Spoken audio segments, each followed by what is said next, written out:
그렇지만 같은 시대를 살아가는 이 순간에도 사람들마다 느끼는 감정은 다 다를 겁니다. 어떤 사람은 행복하다고 느끼고 기쁨을 느끼는 사람들도 있을 것이고 그저 그런 사람들도 있을 것이고 어떤 사람은 슬픔을 느끼기도 하고 또 어떤 사람은 깊은 절망에 빠져 있는 사람들도 있을 겁니다.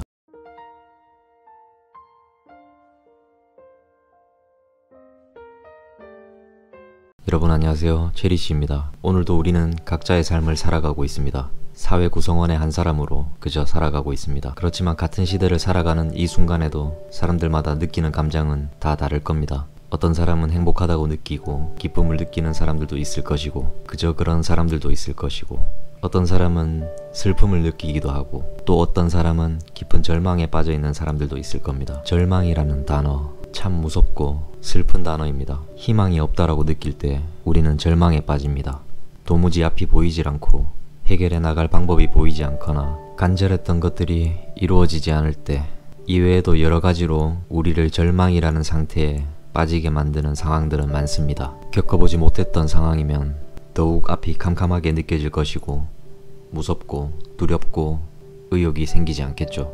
하지만 반대로 생각해 본다면 절망을 이겨내는 방법 역시 희망을 가져야 한다라고 생각합니다. 절망에 빠진 사람들이 희망을 찾기 위해서 무당을 찾아가 사주를 보기도 하고 타로점을 보기도 하고 종교의 힘을 빌려 간절히 기도하기도 합니다. 무언가 우리 힘으로 해결되지 않는 절망이 왔을 때 보이지 않는 어떤 의지할 수 있는 것들을 찾기 위한 이런 모습들이 바로 이 희망을 얻기 위해서라고 생각합니다. 경제적 어려움이 있다면 한 주의 시작을 로또 한 장을 사면서 한 주 동안은 행복한 상상을 하면서 희망을 가진 사람들도 있는 것처럼 우리는 희망이 없으면 살아갈 힘을 얻지 못합니다. 앞서 말씀드린 희망을 찾기 위한 사람들의 행동들이 저는 나쁘게 느껴지지 않습니다. 반드시 저렇게 해야 한다고 말씀을 드리는 것은 아니지만 우리 마음속에 작은 희망의 씨앗을 품었으면 하는 바람을 가져봅니다. 제가 깊은 절망감과 죄책감 속에서 헤어나오지 못할 때 늘 술에만 찌들려 밥도 제대로 먹지 못했던 시기가 있었습니다. 그럴 때 먹을 것을 사들고 저를 찾아온 친구가 있었습니다. 술을 먹더라도 밥은 꼭 같이 챙겨 먹으라고요. 그 친구가 힘들어해도 괜찮다. 충분히 힘들어할 상황이다. 그리고 이 시기를 이겨내고 견뎌내면 너는 진짜 더 강해질 거라고 이야기해줬던 기억이 납니다.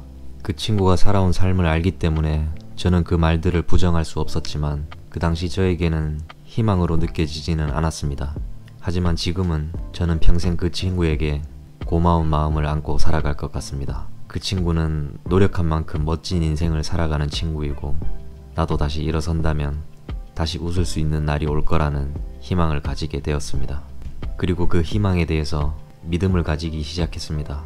앞으로의 일은 아무도 알 수가 없듯이 그렇듯 여러분들의 마음에도 작은 희망의 씨앗을 품었으면 하는 마음입니다.